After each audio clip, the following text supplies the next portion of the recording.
Go Blue, everyone. Let's talk wide receivers. And is Ohio State really going to hire Matt Patricia? It's all coming to you next on Michigan Wolverines Live. You guys should check out the Michigan Wolverine Live. They're out here doing great things, doing great podcasts, great live shows. They're really just doing their thing, help them blow up.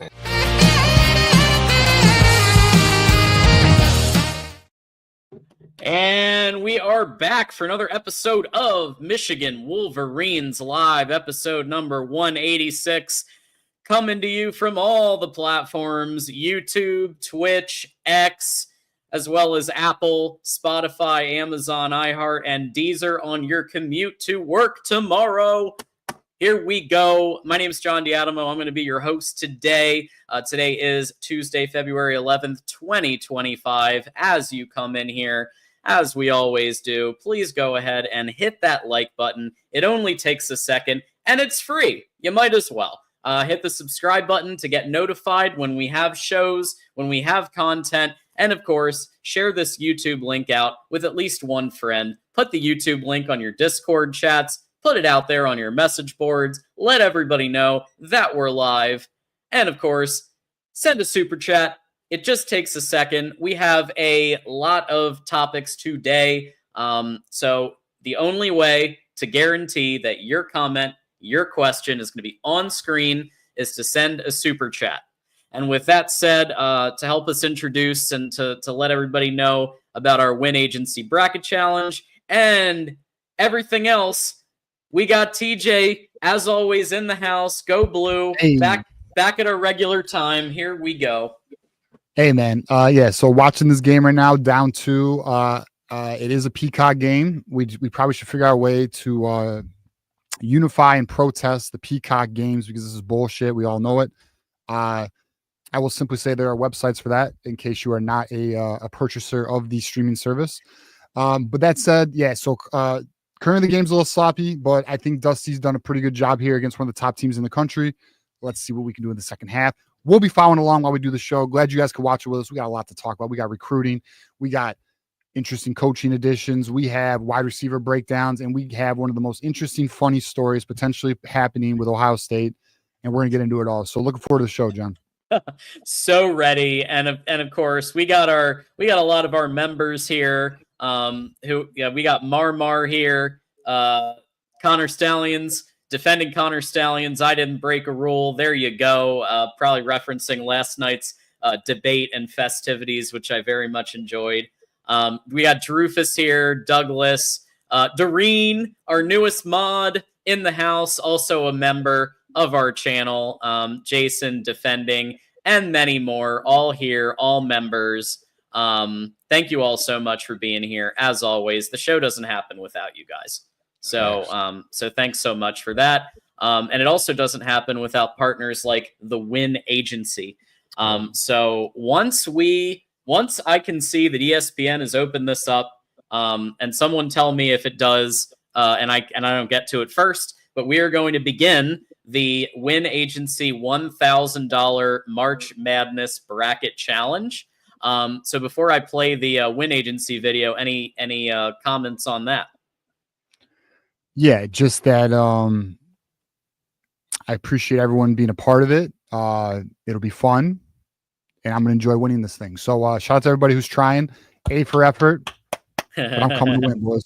There we go. All right, here's Winn Agency. Tell you all about it. Hey, Michigan fans. It may be the off season for football, but that doesn't mean we can't have a great time rallying around our amazing Michigan basketball team. In order to add even more madness to March, we at the Winn Agency are issuing a $1,000 March Madness Bracket Challenge. This is only available to members. Whoever has the best bracket when the tournament is over will win $1,000 from the Winn Agency. We're also filling out our own bracket, so you'll have to beat us if you want to win the grand prize. Good luck to all the Voice of College Football fans, and go Blue!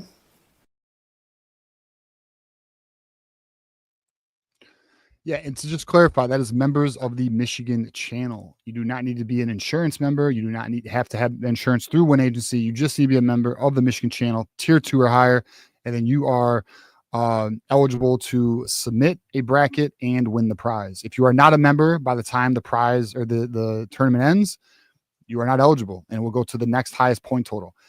May the best man win. And I'm coming for the top spot. Just letting you all know. You guys want to beat me? Let's see what you got.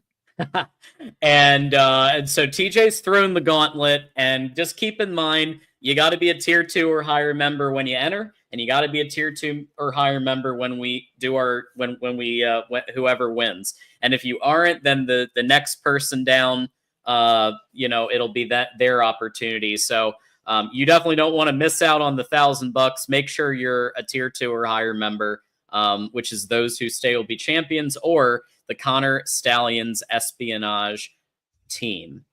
So with that said, let's get to our very first topic, which is very exciting topic. And I think that, TJ, this in particular speaks to the fact that we have been saying for months that the wide receiver coaching has been, I'm going to say, trash. I'm just going to say it. People may disagree, but it is clear that Sharon Moore wasn't entirely happy with the wide receiver productivity. And who could be when your tight end is by far the best passer, by far, in terms of passing yardage and receptions on the team. So here comes Eric Soup Campbell, who is hired back as the Michigan assistant wide receiver coach. Long history with Michigan, coached the wide receivers from 1995 to 2007, and most notably coached a wide receiver you may be familiar with, Braylon Edwards. So with that said, I think this is very positive. And there's a trend going on of Sharon Moore hiring some people to help shore up these coaches. And so I guess when you heard the news, what were your thoughts? But I'd say nothing wrong with someone of this level of experience and caliber. What do you think? No, I was very excited because, like, look, because of the new rule of coaches being analysts being allowed to coach on the field, now you're gonna get additional on-field instruction by a wide receiver coach who literally has coached All-Americans, David Terrell being another one, all Big Ten wide receivers. Let's be honest, Michigan's wide receivers were far more productive in this era, the 95 to 2007 era, than they have been in the recent Michigan era, especially under Ron Bellamy, if we're looking at that specifically. So, I think it's a great addition. He obviously brings a lot of experience. He's a veteran. He's been there. And then, like, to your point, we have seen some areas, where Sharon Moore has brought in some guys like Juan Costello, the offensive analyst who's going to help the offensive line, Biff Poggi, who's now been brought in. Now we have Eric Campbell, who's been brought in to help Ron Bellamy. So, look, Ron Bellamy is one of the coaches a lot of fans and even our show has been a bit vocal about. JB Brown being another one. I'd like to see some analysts added there, safeties and special teams. But, this cannot, I don't see a negative. This is nothing but a net positive. And it should not only help the wide receivers who are going to get additional instruction, but Ron Bellamy too. Like, you got to remember, like, Ron Bellamy, although yes, played in the NFL, played college in Michigan, was a head coach at the high school level, he's pretty green still. So to have an extra mentor alongside of him, no doubt that's going to help. I mean, it's going to pay dividends. And not only that, there's a lot of receivers from that era who talk very highly of Eric Campbell. So, and look, what I'm curious to see is, like, how does this also impact wide receiver recruiting? Like, you may say, well, Ron Bellamy is a relationship guy, but there's been some, you could argue there's been some concern on the production, not even argue. There's been some concern on the wide receiver production for Michigan. Well, now you're bringing in an assistant who has had production, an All-American level, players drafted in the first round. He's coached first round wide receivers, guys. You know what I mean? He has molded these receivers in the college game. So yeah, it's a hell of an addition. I mean, it's a very strong addition. So I'm happy to see Sharon Moore continuing to look at areas of weakness and build on it, man. So yeah, it's an A addition to the staff, and again, Sharon just keeps making correct moves. Yeah, and I've got some people in chat who are since they're not members, I won't put them on the screen, but essentially saying I don't understand how wide receiver group can be called trash. Well, here's the thing. Last year, you can say all you want about Davis Warren. You can say all you want about Alex Orji and Jack Tuttle, and they all deserve some criticism, okay? But Colston Loveland still performed at a very high level with those quarterbacks.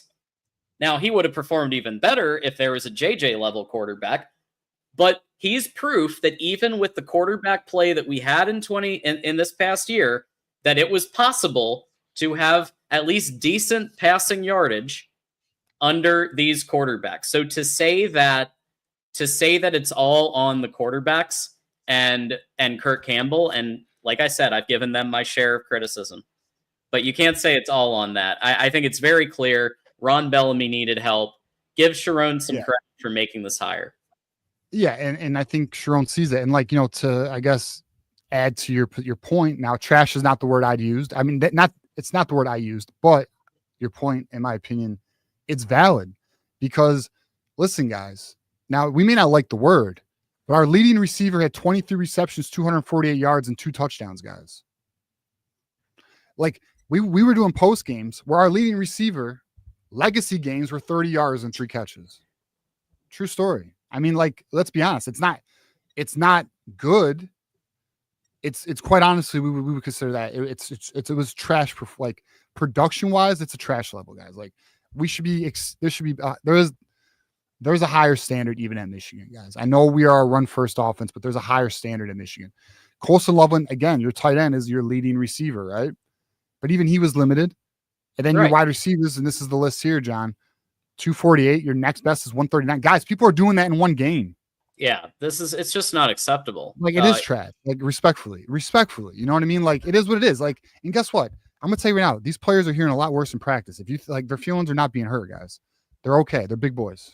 The coaches are giving it to them way harder than we are. I promise you. Pause. And look, there's also valid critiques that Samaj Morgan was open at various points, and I agree with that. That's true. I still maintain. Look, Colston Loveland found a way to get more than double the passing touchdowns, more than double the receiving yards of the best wide receiver. So if that was possible with Colston Loveland at tight end, you have to look at least a little bit the wide receiver coaching and the lack of at least one star. At least one. I'm not saying everyone has to be a world beater, but where's the X? Where's the X person like Roman Wilson the year before? Yeah, I mean, like, you got to have a guy you can depend on.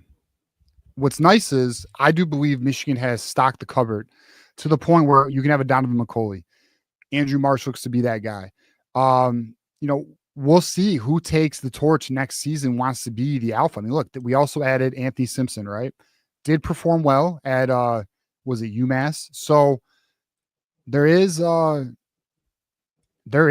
lot of potential for Michigan to take that next step. Actually, they will. I can promise our wide receiver production is going to be far better next year than this year. Why? Quarterback play, offensive coordinator addition. Why more wide receivers in the room for competition? Likely a wide receiver addition in the spring portal. It'll be in a better position. And then I also want to, one of the commenters had a very good comment, which was Campbell has had a record 8 straight years of producing 1,000-yard wide receivers, guys. That should be the standard in Michigan. So I agree. And I do think this was a good hire. And now it makes a little more sense, TJ. I still don't necessarily agree with keeping Ron Bellamy, but if this was something that Sharon was thinking about, I can understand it a little more. Like, I'm still a little surprised Chip Lindsey didn't just bring in his guy from North Carolina, but maybe Belichick made a play to keep him, gave him more money. Who knows what happened behind the scenes? Yeah, I don't know. I mean, I do think Ron Bellamy's on a one-year addition right now. I think he's got 1 year to kind of, if the wide receivers don't produce, I think Ron Bellamy is going to be the one that gets the the focus. Oh yeah, because the big excuse is gone now. Okay, yeah, because it won't be quarterback. It won't be offensive coordinator, and it won't be quarterback. So we'll see. Listen. And guess what? If Ron Bellamy shows out, he shows out. you know, we will give him credit, just like we've given any coach who's shown out. Like Wink, we were hard on Wink in the beginning. Wink has our full support. You know, listen, this is a result. This is a results business. Okay. Like everybody is not like, we have to be honest. We have to be objective with it. So it is what it is. Yep. That's absolutely true. And yes, next year the excuse goes away because you have two quarterbacks significantly better than Davis Warren. Because I think even Mikey Keene, I think we can agree with all of his faults, he's better than Davis Warren. And he makes throws that Davis Warren couldn't dream of making, right? Yeah, and I actually like Mikey Keene for the, you know, I just decision making. He's, you know, if he can fix that, he's actually not. I think he'll surprise people for sure. So we do want to point out that Lucky Dog has upgraded their membership to those who stay will be champions. So Lucky Dog wants to get in on the bracket challenge, maybe. And also we are getting closer to the Monday night members only stream that's on the third Monday of every month. So the 17th is coming up. So definitely get ready for that. And Lucky Dog, you'll now get access to that show Monday at 8 p.m. Eastern, and access to our Avengers Assemble show the first Monday of every month, and a shot at the title of the March Madness champion. So we gotta do, whoever wins too. Like, not only should you win $1,000, we gotta do something. We gotta definitely highlight them. We'll highlight you somehow. We'll figure it out. We'll have fun with it. Although if it's me, I'll just highlight myself. I'm coming for that. I'm coming for that crown, boys. I'm just letting you know. There it is. Yep. So watch out for TJ because he's in on it too. Yep. Playing to win. So with the wide receiver news, where it is, obviously we've got some recruiting news to talk about too, both with wide receivers and the general offense, which I think Soup coming in. He's an offensive mind. He's going to be receiver focused, but he's an offensive mind. He'll probably be helping with other aspects of the offense and especially recruiting. And so I think it's worth segueing because my fault. We missed the Tuesday night show. We did it Monday night instead. I was in Austin. Some of you saw me do a half-assed horns up with the mascot.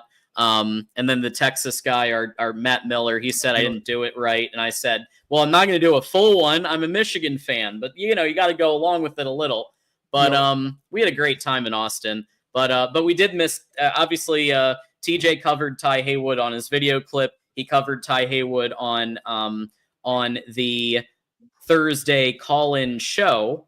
But we have, obviously, this is the first time I'm talking about it, where it's official. I think this is really great. Huge pickup. It brings the overall class of the team to 6th in the country, which let's give Sharon Moore his flowers on this. Sharon Moore has had to deal with the following things. Half of his coaching staff going to the NFL, a bunch of his players going to the NFL before his first season, an offensive coordinator he was stuck with basically who didn't really know how to offensive coordinate, the NCAA doing their BS and more, and yet he was still able, and NIL just now becoming a thing for real at Michigan. Sharon Moore getting number 6 in the country for the first recruiting class. That's got to be notable. Yeah, well, I mean, actually, technically, the class is 5th in the nation. 5th in the nation. I don't know what 247's doing because they lost. I'm not even going to try to pronounce this quarterback's name, and I know if Kyoki's watching, he'll laugh at me if I do. But JKS, the quarterback who transferred from Oregon to Cal, lowers Oregon to the number 6 team in the nation. We're 5 for 2025 class, so we have a top 5 class. I mean, and to your point, John, we talked about this before. Listen, and Juju, I think it was Juju who brought this up, and like, look, got a late start February, got the recruiting department together in March, April, got the NIL going literally in April. We had that for you guys. We told you they were going to start paying players, and then boom. NIL starts getting ramped up again in September. Mid-cycle pulls this class together, gets it to 5th in the nation, man. They're already building relationships to the 25 guys or the 26 guys, the 27s. Yeah, I mean, I think we're going to be a very dominant recruiting team going forward. It's funny to see the SEC start to cry about NIL now. You see Paul Feinbaum talking about it's ruining the game. Shut the hell up, dude. Like, shut up, because you guys been buying players since freaking before the 80s. So, yeah, I mean, it's just nice to see that Michigan's on a competitive level getting these elite talents now, because I do believe Michigan's still going to have. They got the culture. They got the mindset of working harder than everybody. They have a leader of men in Sherrone Moore. We've seen that. We saw the way he held that team together. Like, it's just, we're in a good spot. And I think a lot of people should be optimistic about the future and trajectory of the team. I think we're a playoff team next year. I do. I think we should compete for the playoffs next year. And I think a lot of teams are actually on the decline. I think Ohio State's on the decline. I think Penn State's going to be a solid team next year. We don't play Penn State, though. And then I think Oregon has a pretty easy schedule. But I mean, I'm just in terms of like where we are in the Big Ten and going in the Big Ten championship game. Those are going to be the competition. That's going to be the competition, in my opinion. So, we'll see. And then they just got to keep going. And the good news is, John, we're going to talk about more of these recruits and some of these names in the 26th class, man. So, but at the end of the day, the Ty Haywood edition, major edition. Yeah, major and edition. you've talked about Queen Jolene here, and I think that this is absolutely something to note, is that she wasn't satisfied with just Bryce Underwood. She wanted to make sure that Bryce Underwood got the protection that he needs, which you see in the film that Haywood, and it looked like he was primary at left tackle in the film. He was setting up the quarterback for the RPOs, for the straight up drop back passes. He was also setting it up. You notice that in some of the concepts, you had a blocking tight end on the left-hand side, which Michigan likes to do that too. So there were some similarities, but what I saw that's most important, I'm not sure if he's going to play much in 25, maybe, but I think for even if it's 26, like Bryce Underwood's going to have the protection that he needs between him, Babalola, some of these others that they're bringing in and are cultivating. I think Bryce is when you have the number one quarterback, 100 rated quarterback, you need to make sure he's protected if you want to win national titles right away, like Trevor Lawrence did. You got to have a strong line behind him. 100%. And you see that happening, and they are recruiting a strong line. And what's crazy too, and I'll admit it, some of the players they're going after for 2026, like Jason Cantwell, Jackson Cantwell, the number one player in the nation. They are. I mean, listen, Georgia looks like potentially the leader, or Oregon, but we're in tier one. Like Steve Wilfong said it himself, Michigan's in tier one with Georgia and Oregon.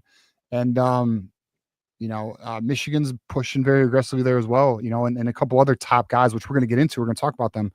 But, yeah, I mean, it's exciting to see Michigan maintain its identity, which is dominant trench play. Hopefully the defensive line, I'm hoping to see the defensive line get a similar focus in terms of elite talent added. Now, Nate Marshall is that. I mean, they did a great job last year with Nate Marshall. But at the end of the day, like I would like to see the same amount of focus on the defensive line like I see in the offensive line. But I do think they did a good job with the defensive line, but I want to see like more of those top 100 elite talents, more of that being added to that defensive line. For sure. And if you thought Haywood was it, we got some more recruiting news to talk about with some of these folks here. So we've got Marky Wahlbridge, and we've got his film here that we're going to pull up in a second. But talk to us about this one. This is out of Needham, looks like tackle. So mostly left tackle, looks like. Yeah, so Marky Wahlbridge. So what we're going to talk about is, like, again, we're in February, guys. It's a dead period, but there actually is a lot of news going on, and this is one of them. So this is one of the top targets for Michigan. I want you guys to check this player out. This dude, his ability to swing, watch him when he's in open space. He moves like a guard, guys. He moves like a guard, okay? Extremely powerful player, one of Michigan's top targets for the 26th class. He's going to be doing an official visit on June 20th. Michigan's going after him very aggressively. I think if Michigan continues to give him the attention that he's getting, and you just watch the highlights here. I mean, he literally throws dudes. I think it's on this one right here. It is this one. Watch what he does at the end of the play. just throws him 7 yards. Boom. Get out of my face. You know what I mean? Like, That's he's just, Michigan. just one of those. That's a Michigan play right there. Yeah, just dirtbag mentality, which we appreciate and love at Michigan. So, just and one of these kids that I think we gotta start to get familiar with, get to know their name. This is one. I do anticipate Michigan to be in a good spot going forward, and this is one of the offensive linemen I think could potentially end up in the offensive line class for 2026. I'm pretty excited about him. I mean, he actually has extremely good technique, man. He has good bend. He has his feet work are great. He has great speed, leverage.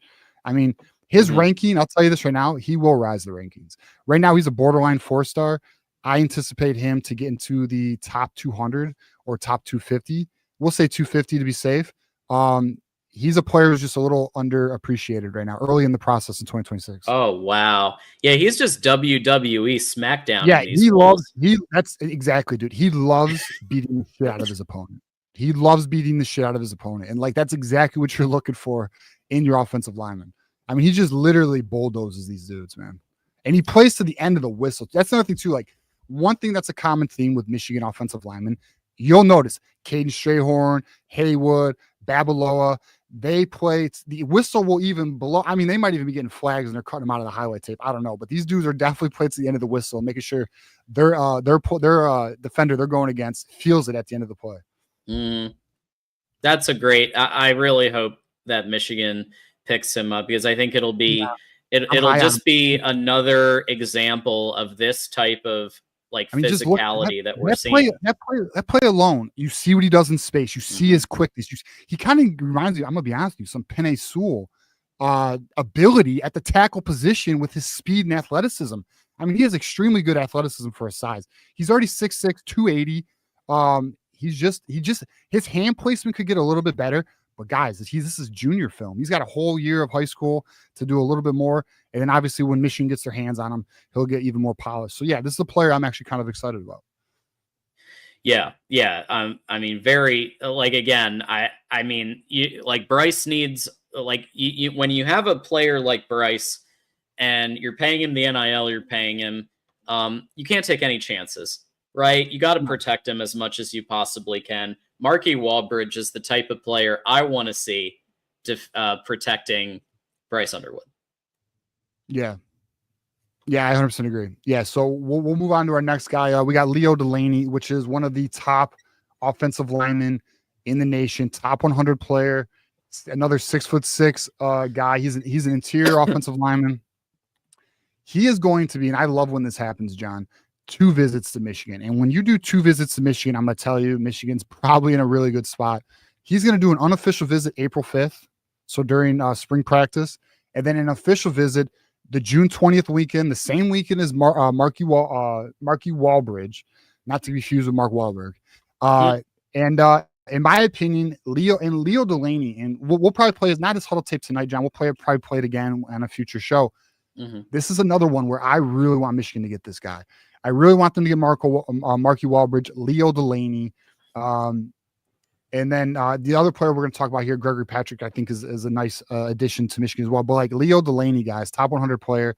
Michigan's very aggressive with them. They're in a good spot already. They may actually lead from right now. It's a little hard to tell because it's February. We won't really know until he starts visiting. But at the end of the day, I think Michigan's in a great spot for Leo Delaney. That is a player to get familiar with, I promise. The next player we'll talk about is Gregory Patrick. And here we go again, boys. An official visit on June 20th. So you can already tell Michigan's trying to ramp up and get these offensive linemen on the same weekend and be like, this is going to be your class. You're going to come in together and you're going to win some Joe Moore awards. That's exactly what they're going to try and do. So you got Gregory Patrick also coming in that June 20th weekend. Another player who's very high on the board. Let me see where he's ranked right now. I don't remember off the top of my head. But at the end of the day, I mean, this is another kid who fits that mold of mean, nasty, aggressive. And he's currently ranked. Let's see, we got him ranked second in Michigan, and it looks like he's a Michigan guy. 247 sports composite, 15th at OT, and 168 overall. Top 200 overall. Player though. At the end of the day, top 200 player, Michigan kid. He's definitely a top target for Michigan. And then our next player, John, and this one I'm gonna tell you guys right now.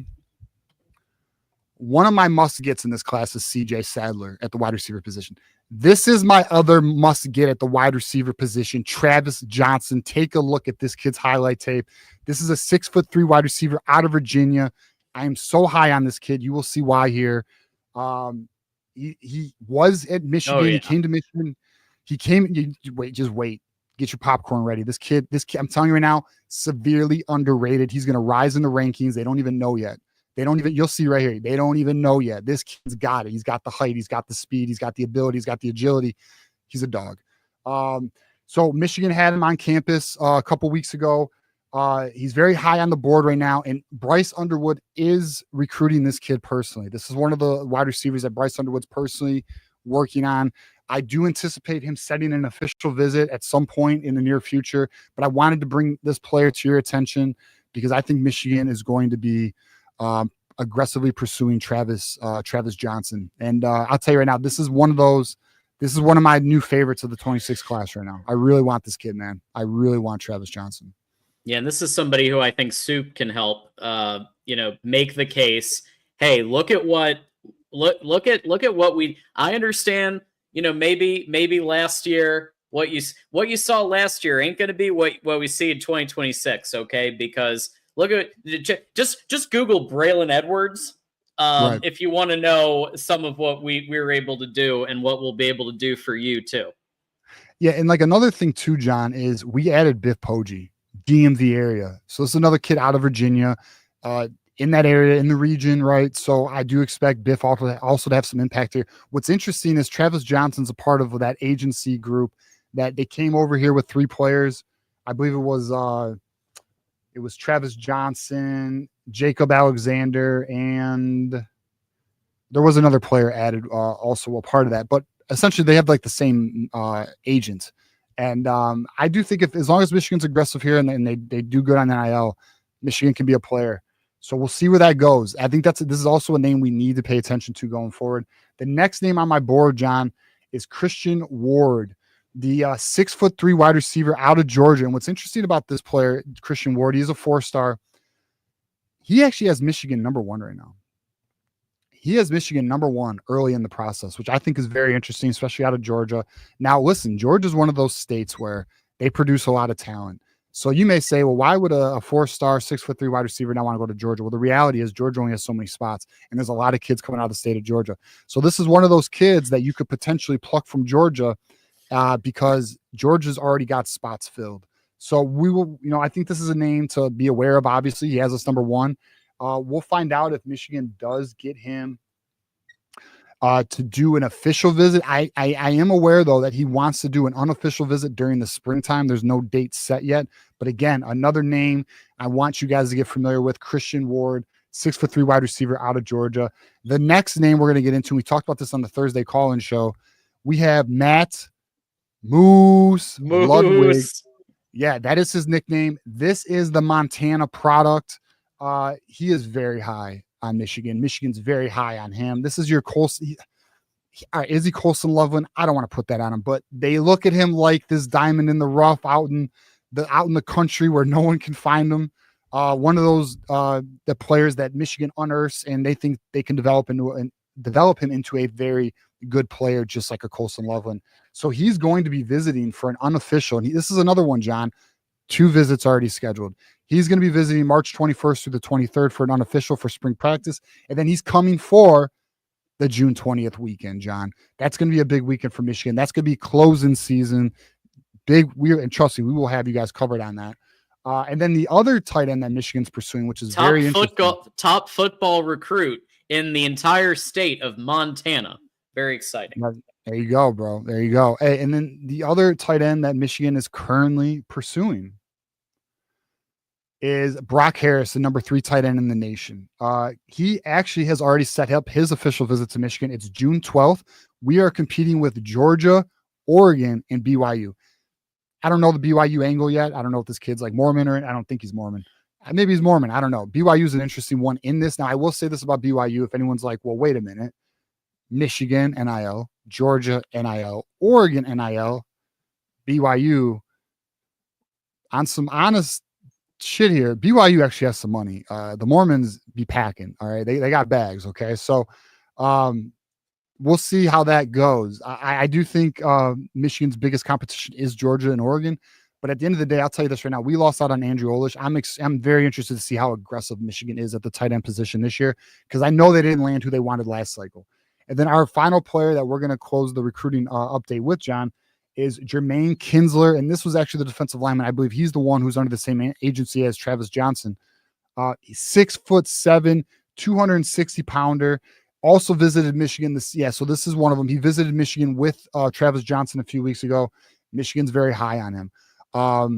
This is a player that, in my opinion, when I watch his huddle tape, though, John, I think he has some work and some polishing up to do. But obviously, they love his size, they love his frame, and again, this is a 4-star player, though. Michigan is trying to land players with great size and athleticism, and all these players that we actually hit on, John, fall under that category. And it's going to start getting exciting.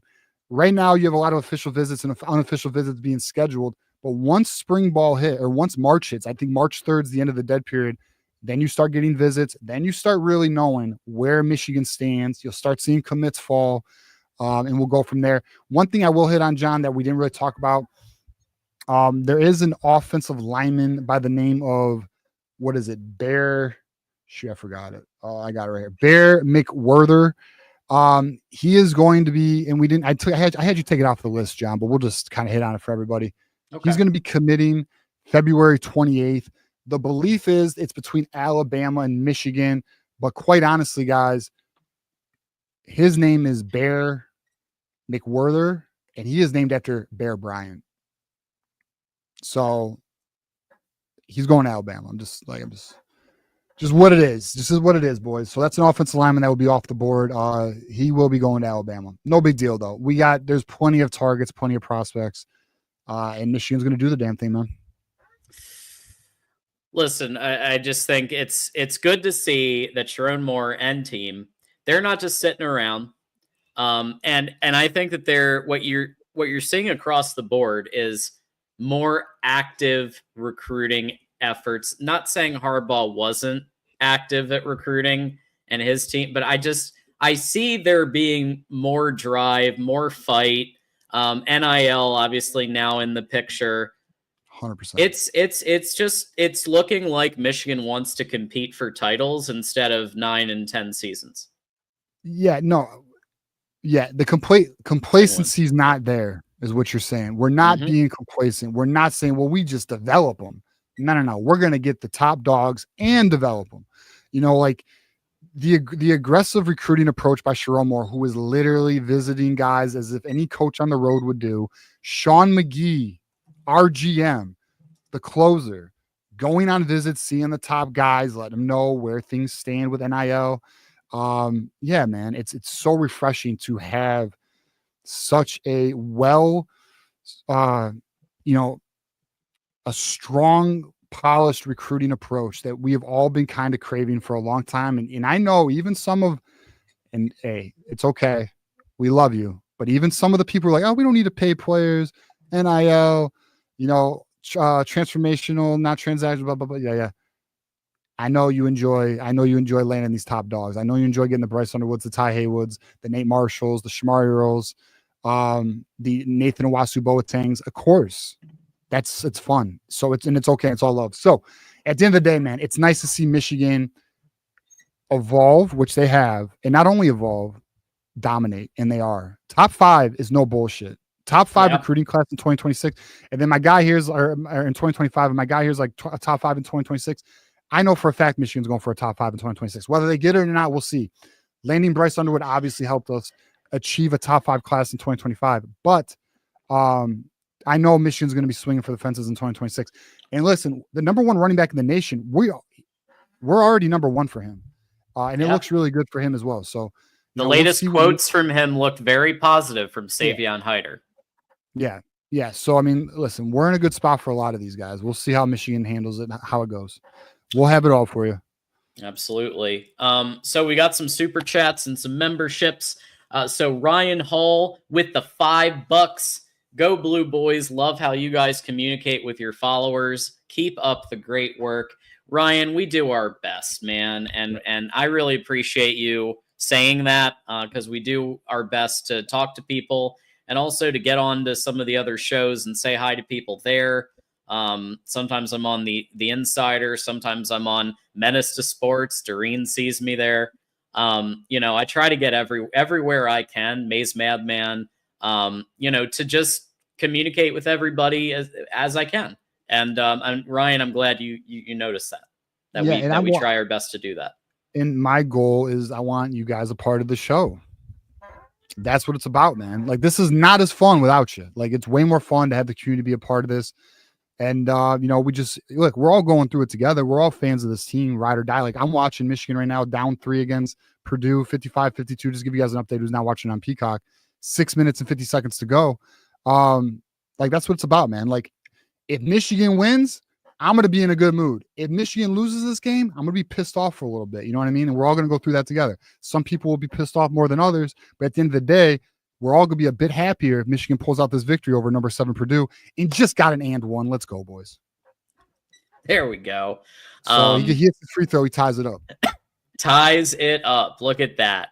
And we have had a couple of people, and thank you for that, encouraging folks to hit the like button. It really just takes a second. Hit the like button. I understand that not everybody's got dollar bills to contribute, but guess what? No matter what, you can just take a second, hit that like button if you like the content that we're putting out there. Absolutely. And for those who have the score who are ahead of me, listen, I may or may not be using a website that may or may not be Peacock. I'm doing what I can. Okay. That's what I got right now. So, but shout out to Doreen. Shout out to everybody. Yeah. Doreen's here. Everybody's here. Appreciate everybody being here. Russell Harris. So Russell Harris has become a Leaders and Best member. So Russell, thank you for that. Really appreciate that.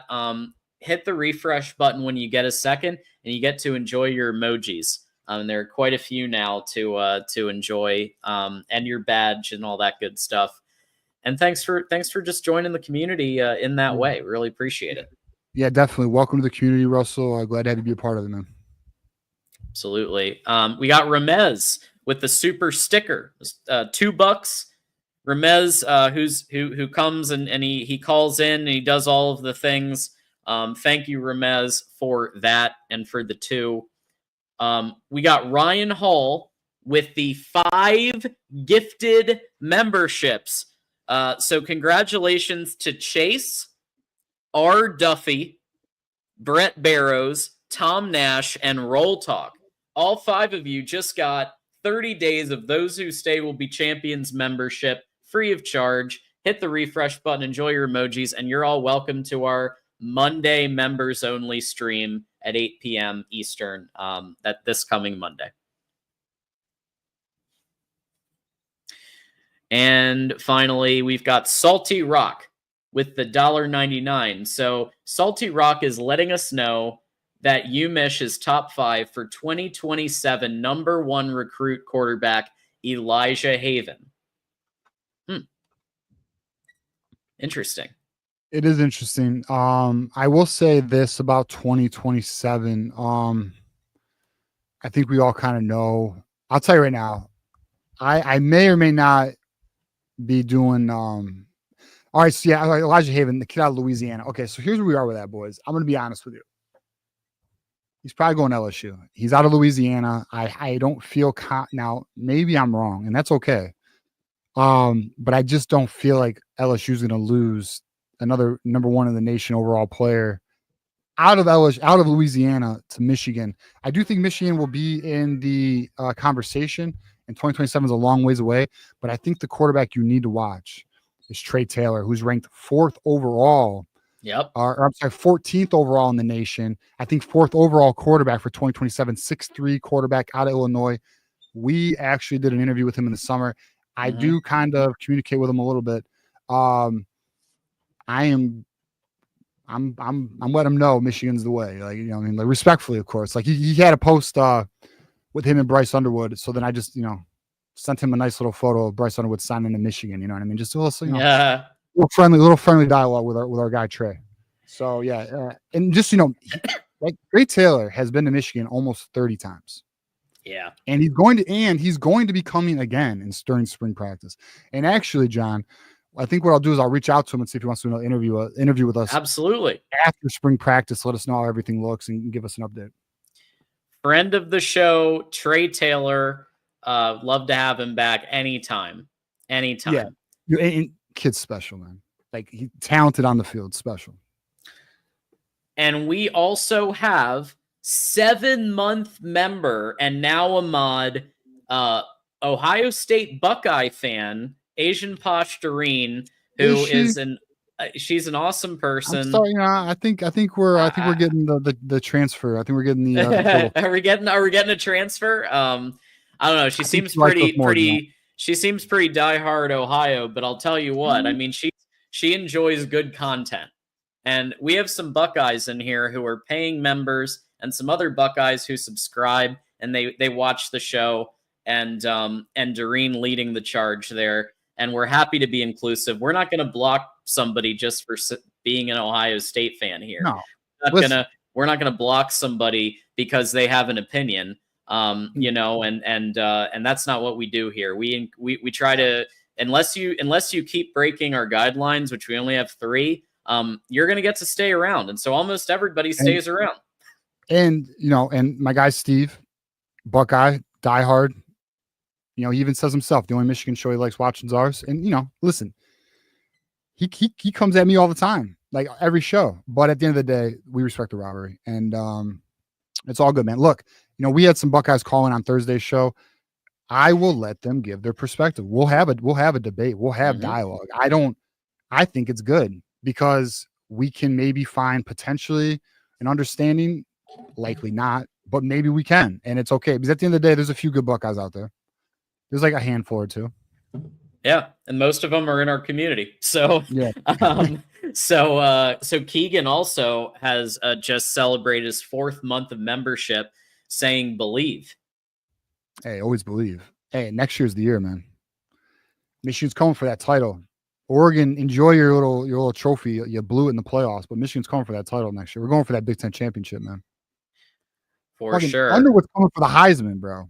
Hey, if you think he's stopping at the Heisman, you're dead ass wrong. Absolutely. So we are gonna talk about a way too early wide receivers roster to kind of keep our wide receiver topic going. But before we do want to encourage everybody, if you haven't yet picked up your copy, Disputed National Champions by Mark Rogers, voice of college football, get it today at an Amazon near you. Has some really interesting content. Talks about the transition of college football from the 90s and kind of the more free-for-all based on polling. You have your split national titles, your 3-way national titles, to the BCS era. So it's an interesting read from somebody who's covered the sport for decades. Check it out, Amazon near you. And with that said, here we go. After we talked about soup and we talked about the, maybe some positive implications of the wide receiver coaching improving, well, now we're going to kind of dive through the way too early wide receivers roster and talk about who's going to be on the X, who's going to be at the slot or the Y position, and who's going to be at the Z. We'll start with the X, aka the kind of the feature wide receiver, the one who's going to get the majority of the long balls, the deep balls. And we, of course, had to begin, and I agree with this 100%. Donovan McCauley, they brought him in from Indiana for a reason. They didn't bring him into Indiana to ride the bench or be a third string. Like, he's going to be playing, and it's just a question of what position. But he seems like he's going to make a lot of impact at the X. Yeah, I mean, so I was on May's Madman show last night, and he said, and he wanted me to list the 5 top contributors in 2025. And one of my contributors, I think my number 4 contributor was Donovan McCauley. I believe Donovan McCauley is going to lead Michigan in yards and touchdowns, not receptions, but yards and touchdowns. I think he's going to be a serious threat for Bryce Underwood. I think Bryce Underwood's going to utilize McCauley the most. And because defense, you have to respect Bryce's mobility, and they're not going to be able to go over the top, especially with Michigan's run game. Man, you're not going to be able to blanket coverage Donovan McCulley. I think Donovan McCulley is going to get some big gains next year. He was an honorable mention All Big Ten player, not last year, but the year prior. Last year, he left Indiana early to maintain his eligibility. I'm very high on Donovan McCulley. I think people are sleeping on him. If you want, check out his highlight tape on YouTube. It's worth the watch, and I do anticipate him to have a pretty big year for Michigan next year, and maybe Michigan's next 1,000-yard receiver under Sue Campbell. Yeah, I mean, if you look at his 2023 productivity here, it's better than anybody we had at wide receiver. It looks more like Colston Loveland numbers: 6 touchdowns, 644 receiving yards, 48 receptions. That's the only player who got something like that was Colston Loveland this year. So I think that's a positive sign, and somebody who Bryce Underwood or Mikey Keene will have as a go-to person. He knows how to get separation. He does it well. He runs his routes very effectively, and I think he's definitely coming into game 1. I'm not going to say game 12. We're not predicting game 12. We're predicting game 1. Who starts? Donovan McCulley. So I think he's starting, and so does TJ. And then we kind of have these 3, and these 3 could be interchangeable. Keep in mind that these 3, we have Amarian Walker listed right now. This could easily be Kendrick Bell. This could easily be Peyton O'Leary, depending on how the camp goes. But this is our best guess of what we think is going to happen on game 1. Amarian Walker as the backup in the X position. They'll probably use him for some packages. Peyton O'Leary underneath, and Kendrick Bell, who I actually think people should be looking out for. I think he could very well pop off. He seems to have some really good talents. He showed some skills in some of the games down the stretch, just a little bit sprinkled here and there. What do you think about kind of this order? And it seems to me pretty interchangeable, honestly, but Walker just kind of has that experience edge. He's got those reps. I don't know. It just seems like I can see why he's above the others, but what do you think? Yeah, so I have Amarian Walker there because I mean, again, this is going into spring camp. I mean, let's be honest, it's very interchangeable, and possibly they put. Yeah, I don't know. I think Kendrick Bell's just got to earn it a little bit. I think Amarian Walker has the ability. I'm interested. See, here's what I think, though. Of course, what do I think? Chip Lindsey's offense loves that screen game. Amarian Walker should thrive in it. His 3-cone. When you guys remember when he did his 3-cone, it would have been like the top in the NFL 2 years ago or a year ago or something along those lines. Like, this kid is quick in space, okay? Not Josh Gaddis' speed in space, but this kid has ability. And especially in the short passing game, I think Amarian Walker is a player that can be utilized. We know there's been times where Amarian Walker was opened and the ball didn't get to him. We know that when they did throw the ball to Amarian Walker, he actually made some plays. One of the biggest concerns about Amarian Walker has been his catching and reliability with his hands. It's a big spring season for him, or spring, practice season, right? But I think Chip Lindsey, clean slate. I'm putting Amarian Walker number 2 right now. I think Peyton O'Leary has a lot to prove still, even as a former walk-on, now a scholarship player. Now the roster's at 105. And Kendrick Bell, look, Michigan's very high on Kendrick Bell, and he's an excellent run blocker. I anticipate Kendrick Bell getting a little bit of run as well. I mean, it's good. Spring practice is really going to be exciting to watch the camp battles. And when we get to the spring game, I mean, it's going to be exciting to see how these players perform with quarterbacks and an offensive system that can actually get them the ball. For sure. And yeah, like you said, this, and we're going to probably shift some. We're going to be doing this again after spring ball. We're going to be doing this again and talking about the differences and what we saw in the spring game, what we've heard from the camp reports, and some of these positions are subject to change. This is what we know right now, but this is subject to change. And same with the slot position. Samaj Morgan, I think it's pretty safe to keep him at the starter right now. Samaj, if you watch the tape, he was open on quite a few occasions and got missed. He even got visibly frustrated on a couple of occasions. I will say, even despite everything I've said about Ron Bellamy and the wide receiver productivity, if there's one, wow, We're going to be getting to some pretty incredible super chats here in a little bit here. Wow. But Anthony, I had to adjust my screen there. Wow. Anthony Simpson, Amarian Stewart. So let's start with Samaj. My mind just got a little discombobulated. Thank you so much, Russell Harris. We will be getting to your you will definitely. holy shit. Yep. But so what did you think? I mean, you saw the same film I did. Samaj, I'd say if there was anybody who I think really did suffer because of quarterback play, it was Samaj. He was open fairly regularly through the games. I think that is an accurate comment. I would listen. We're kind of tough on Samaj a little bit in terms of like you gotta make plays. But like let's be honest. There was multiple times we'd see in games he was getting open, not getting the ball, and extremely frustrated. That's not going to happen. Mikey Keene will get him the ball. I could promise you that. Chip Lindsey will find a way to get Samaj the ball. So. And then, but now he has some competition. Anthony Simpson is not coming here to not compete for that Y spot. So now iron sharpens iron. Maniac, of our guy Maniac's in the chat right now, he says it all the time. Iron sharpens iron. Like and Amarian Stewart, let's not forget about him. He's a pretty solid prospect coming out of Illinois. He's going to be in the battle too. But I do think Samaj Morgan and Anthony Simpson are going to be the two guys competing for reps and snaps. The wide position is actually a pretty big position in this offense, especially in the short passing game that Chip likes to utilize, in terms of slants and out routes, and then obviously screen games. But I just feel like if there is a player who will benefit the most from the addition of Chip Lindsey and better quarterback play, it's going to be Samaj Morgan. And I know he's got dog, and we know he's got dog in him. We know he wants it, and we know he works hard.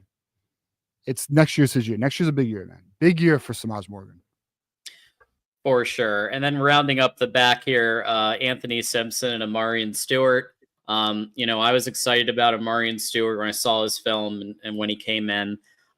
These two, I think, obviously, given Samaj's starting experience the last couple of years, he seems like he's going to be in that position. But these other two, I think, will be seen in some packages. Look out for Amarian to play in some gadget stuff. I could see that happening. But yeah, what do you think about the Anthony and Amarian?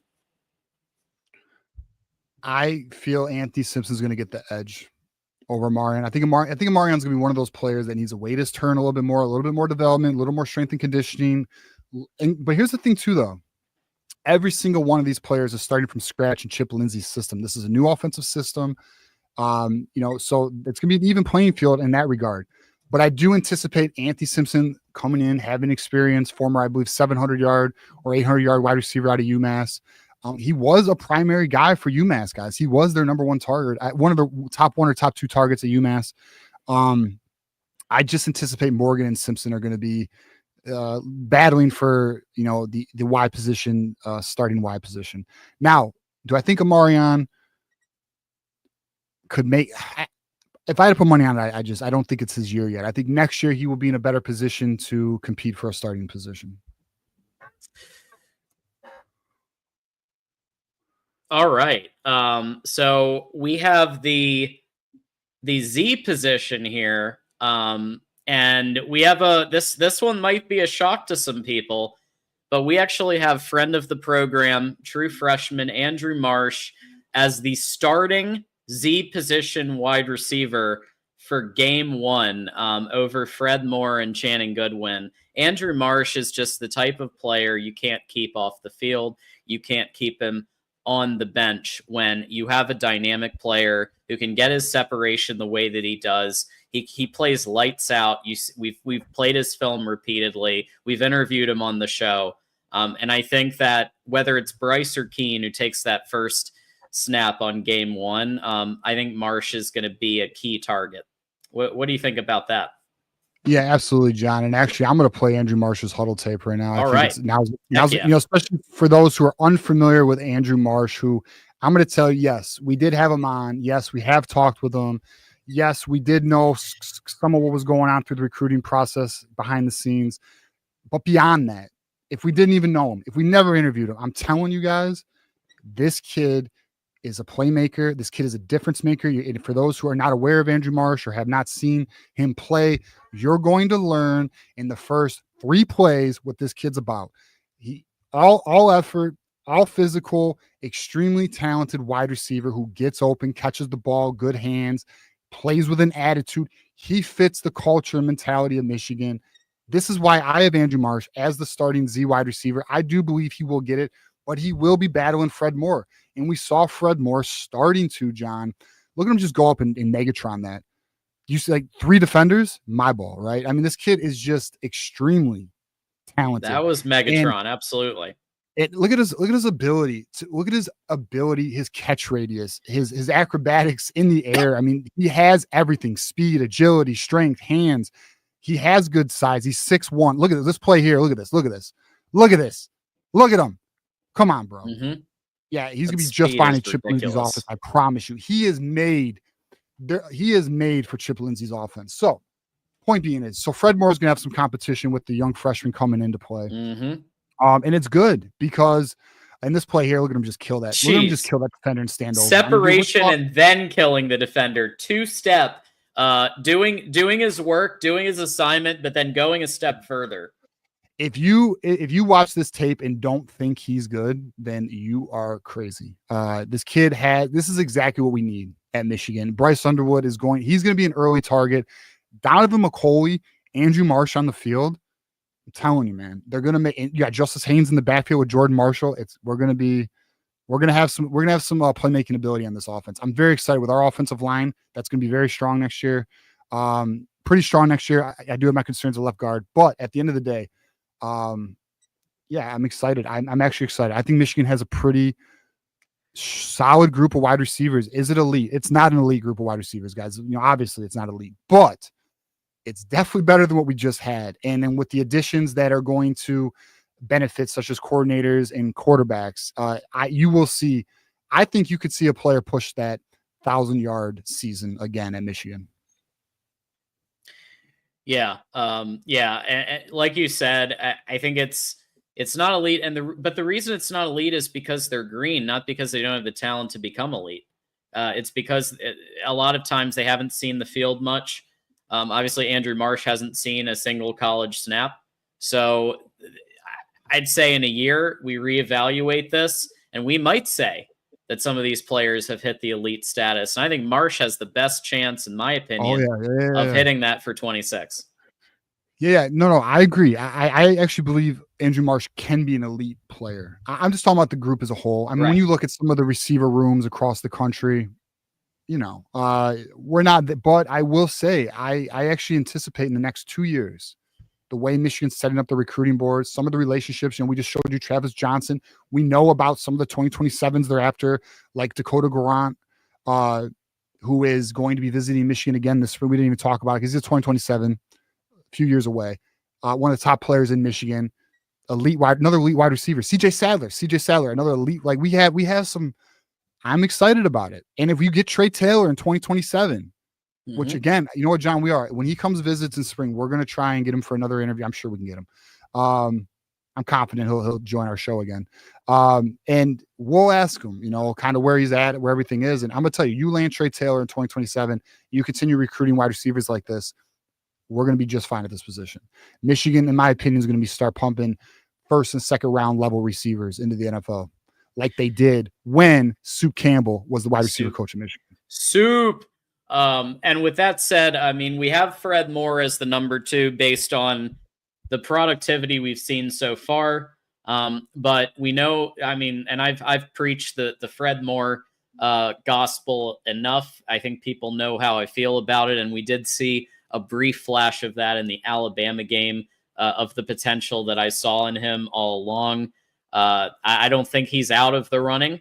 And I think that you will see him rotated in.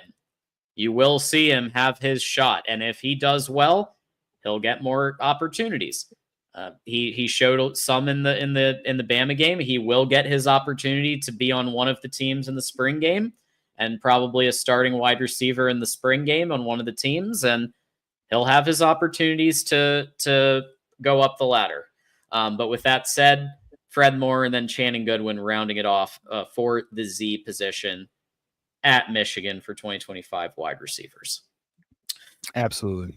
Yeah, I mean, I'm excited about it, John. I really am. I think Michigan, like we talked about, I think the position is definitely in the right direction. We have some playmakers now in the right position. You have a good Z of the future. You have a very competent X.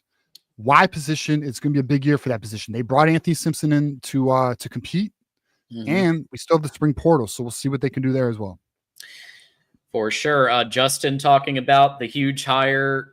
It's our best wide receiver coach, talking about Soup. And yeah, I mean, he was the coach with some of the best wide receivers that Michigan has seen in its entire tenure, like literally its entire history. So I think he's a great person to have, helping out Ron Bellamy and working with Chip Lindsey, who is quarterbacks. He is the OC, but he takes a special interest in quarterbacks, right? He's also the quarterbacks coach. So they're going to be working very heavily together. And I'm excited for what this could look like now with Soup helping out in the wide receivers coaching room. Yeah. Yeah, no doubt. I don't disagree with that. I want to give an update though. Michigan did win. Michigan did beat Purdue. Michigan is now the #1 team in the Big Ten in basketball. Wow. Big win. Wow. Incredible. Beating Purdue. Not easy. They aren't a slouch. No. So very exciting there. Justin did the double super chat. Trevor Keegan. Yes, this is big news. Trevor Keegan, fly Eagles fly. That's right, folks. Trevor Keegan won a national championship 2 years ago and now a Super Bowl just the other day. How about that? Congratulations, Trevor Keegan, Michigan legend. Yeah, I mean, it's in Brandon Graham. Look, Brandon Graham with two Super Bowls now. It's good to see Michigan alum land these titles, because eventually, and I do think Brandon Graham will, because he's come back to Michigan before. Once his career is done, which I think he's going to be retiring. I think after this year, if I'm not correct, let me know on that. But I think he's planning to retire. If not this year, I think it's shortly. Obviously, he's played a long time. He'll start coming back, back to Michigan, and the kids will see these rings and they're going to look up to him. And again, it's just another credibility feather in the cap to the University of Michigan, man. And listen, Brandon Graham was a bright spot. I know this is about Trevor Keegan, but Brandon Graham was a bright spot during a dark era at Michigan. For sure. Yeah, I know. I think but I think this is great for both of them. And yeah, I think, hey, can't hurt the recruiting pitch. Hey, this guy just won a Super Bowl. Come to Michigan and hey, anything can happen. So we got Jesse, the redneck trucker, who's great dude, with the 5. John and TJ, what is the word on 2026 QB Brady Smeagol? Yeah. The word is Michigan's in the running, especially now that obviously Brady Hart's no longer in the 2026 conversation. I do know Michigan's one of his favorites right now. We'll see where that goes. Now we're currently just waiting on when is his next unofficial visit or when is his next official visit. And then there we'll have a better update. But right now, because it's a dead period, kids are just setting up visits, and there's just not a lot on, unless a kid publicly says where his it's hard to get a read on where Michigan currently stands with some. But I do think Michigan's in his top 2, top 3. All right. So keep on that. And here is the incredibly generous super chat that Russell Harris has contributed here, $500. Maybe this might be the large. I don't know if I've seen a 500 one on this program. Mark Rogers a couple of times for like a big stream, but that's it. And so Russell, that is incredible. And we really do appreciate that. Disputed national championship featuring Jack Crybaby Sawyer. I love it. Yeah. Any shot at Ohio State, love it. All right. So yeah, I'm gonna have to talk to you a little bit off the air though, John. about this $500 here. It's possible Russell misentered this number, but Okay. and I'll be honest, Russell, I don't know what we can do about that because it goes to YouTube, not us. And then YouTube handles that a month later, just so you know. So like this money here, we don't even. Not only will they take a cut of it, which they will. I would say if you did accidentally misenter this number, you are going to want to not us. You're going to want to contact YouTube and see how you can get that fixed. Because they will. What will happen is YouTube will process it. I think they get like 30% or 35 or something. I don't even know. And then we see that a month later. So that's how that works at YouTube. So be on the lookout for that. Sorry, Russell, if that is the case. If it does go through and at the end of the day it's all good, I'll just say we greatly appreciate that. Yeah. Yeah. So TBD on that, but just to honor. Russell did it on purpose, then shit. Then I'm wrong. Well, then all right, I'm Ryan. sorry. I thought I saw in the comment he said maybe not. But hey, if so, then shit. This is the craziest super chat we ever had. And I would say right now the 500's a new record, and it's amazing. So greatly appreciate it, Russell. Greatly appreciate it. Oh, it's Ryan just said JK. Ryan, quit fucking with us, man. Well, it is what it is now, man. I don't know. YouTube's gonna have to deal with it. So we'll find out how it goes. Well, any excuse to talk about Jack Sawyer and this just the Ohio State soft mentality, winning a national championship. That, by the way, there are two outlets that have Oregon which is very funny, that have Oregon as the national champion. So technically not a consensus national champion, but definitely a national champion by all the major outlets, and obviously the college football playoff, the recognized kind of authority on this by winning the playoff. But great that the whole flag planting thing, man. I mean, just let it happen. 13-10 at Columbus. You got to just let the flag get planted at that point. The biggest wannabe hard soft baby there is. I mean, dude, he wants to act so fucking tough on the sideline, talking shit to our players. Then he gets his ass kicked. Then he does and then he wants to cry. Don't want to plant a flag. Then fucking win the game, bro. And then secondly, then he does the same shit against Oregon. Yeah, okay, you got the win. But like, bro, you ain't shit. No gold pants. Shut up, Jack Sawyer. Kids, I'll tell you, he goes down as one of the softest baby ass players Ohio State's ever had. He never lived up to his hype either. Never lived up to his hype. Underachiever. So again, thank you, Russell. And we do have an announcement with the Mark Rogers Ohio State Michigan all everything debate that's going to be happening. So we've got a bunch of content that's going to be coming at you in the next couple of days. So obviously the Monday, February 17th debate, and the best person to talk about it, well, it might as well be Mark Rogers, right?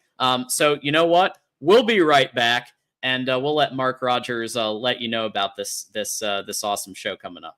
Ohio State, Michigan, the greatest rivalry in sports deserves the greatest debate in sports. Monday, February 17th at 6 p.m. Eastern Time on the main channel. It's the Ohio State, Michigan all everything debate with me, taking your calls all night if it takes all night.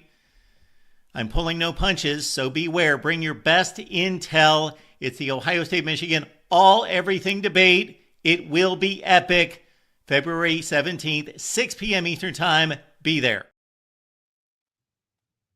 All right. So bring your best debate. And if you know anybody who's a Michigan fan who maybe they were on a debate team or whatever the case may be, this might be the opportunity. Monday, February 17th at 6 p.m. Eastern, which TJ is followed by our stream. So it'll be a double header of Michigan content. So the next Michigan members only stream for Those Who Stay Will Be Champions and Connor Stallions members coming up Monday, 8 p.m. Eastern. Yeah, definitely. So be on the lookout for that. And we'll have a good time. I'm sure there should be some good information by then. Maybe we'll get some more updates, and we'll do another hangout with the boys, bro. I'm trying to figure out how we can help out our guy on the super chat, but it's looking like there's not much we can do about it, unfortunately. Yeah. So, We'll see what we can do on the YouTube front. It's good. I think it's a him and YouTube issue. I think it's out of our hands.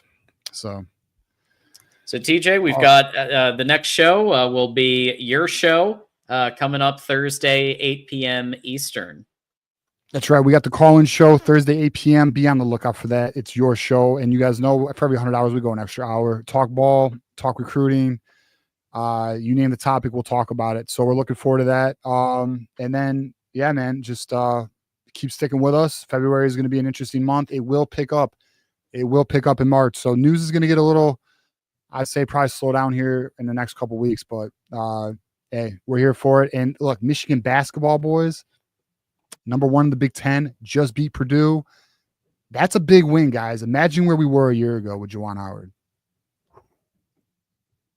In 1 year, Dusty May has transformed this program, landed a very strong recruiting class, transformed this program into the number 1 team in the Big Ten in 1 freaking year. Big Ten's one of the toughest conferences in all of college basketball, man. Respect, Dusty. Respect. Well, we can't. Nick can't let us go without the $1.99 sniper shot.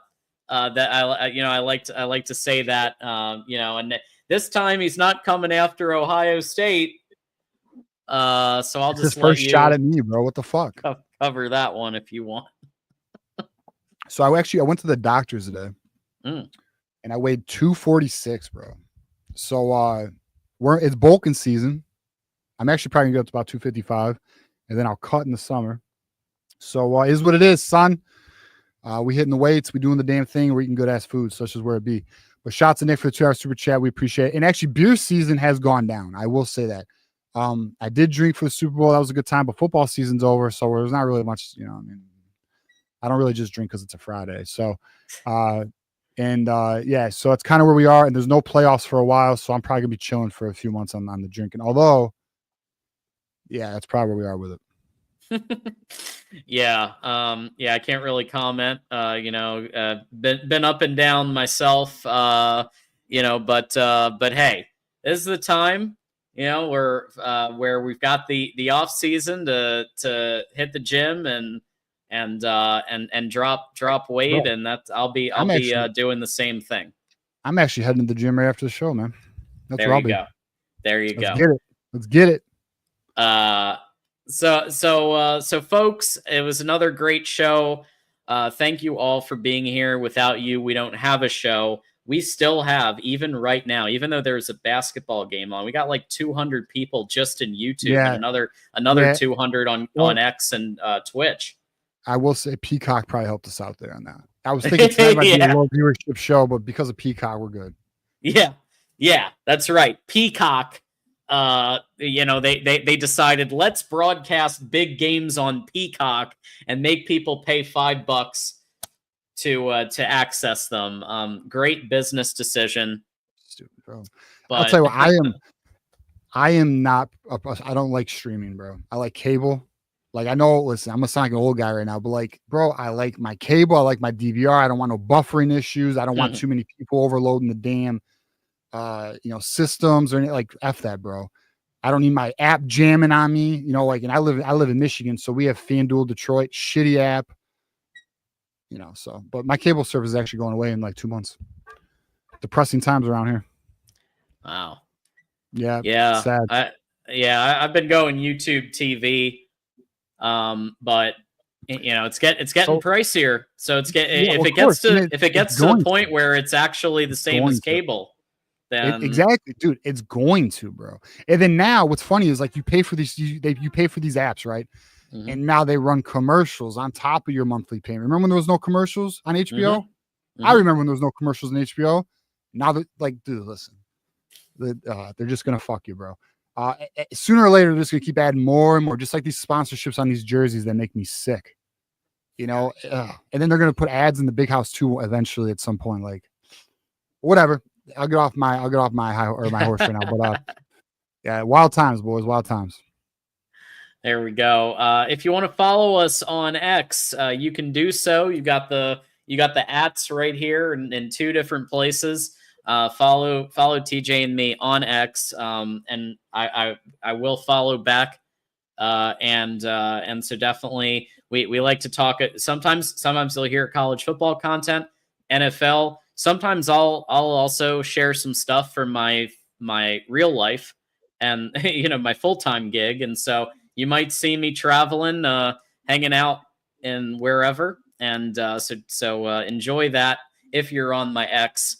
And as Ryan Hall encourages, on your way out, hit that like button. Like we said, it just takes a second, and it's free. So there it is. And any final thoughts from you, TJ? No, man, just another good show. Appreciate everyone being a part of it with us. Look forward to Thursday's show, and go fucking blue, boys, and fuck Purdue. Fuck Purdue. Go blue. Fuck Purdue. Got Go the dub. Let's go. Let's go.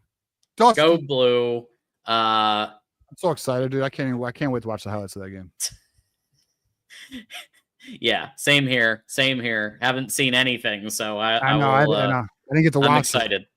Yeah. All right, boys. Hey, go blue, boys.